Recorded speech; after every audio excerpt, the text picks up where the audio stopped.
Titans Hunt 3. So Garth versus Diana, Atlantina versus Amazon, and then there's Dick. So both Diana and Garth are going at it while Dick is standing there hopeless.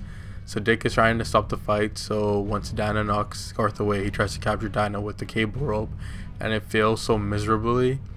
And we learn that Diana also had a dream about Dick. So Diana is strangling Dick with that cable, and it's pretty funny because Dick thinks it's just the lasso of truth, which it isn't.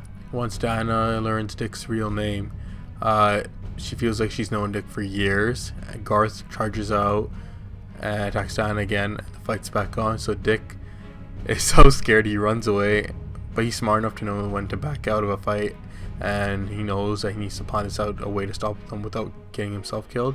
So he runs into an old cabin which Diana is thrown into, and once Garth gets there, we see a sign which says Teen Titans Clubhouse. So Garth knows the name of Dick Grayson and Diana Troy, and also they feel like they know the hero names as well, such as Robin. So that was the first part of this issue. Lilith. So she's waiting for Roy because he was supposed to meet her, and someone's at the door talking to her, and it causes Lilith to tense up, and she's talking to someone which has a face on the window. It was kind of hard to tell who it was.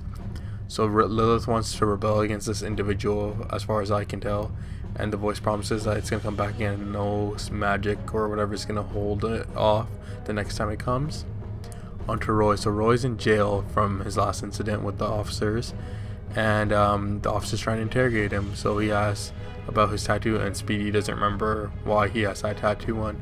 So Narc shows up and freaks out Speedy. He shoots an arrow and frees him after he figures out that that's Speedy. Now Narc says something super interesting. He says, "Time to go, fate is waiting now." Am I just over analyzing it? Maybe he means Dr. Fate, who knows, but that's my theory about it. Now into Malcolm. Now this part got a little odd.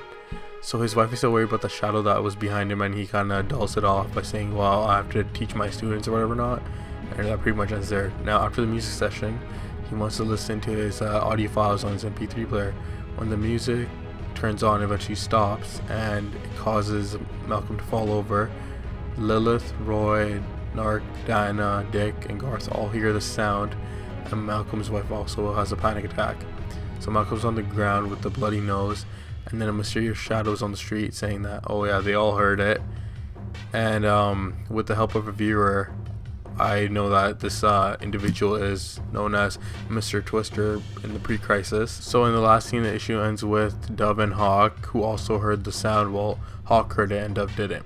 But yeah, this issue was awesome. We had Diana versus Garth. Hawk and Dove are introduced.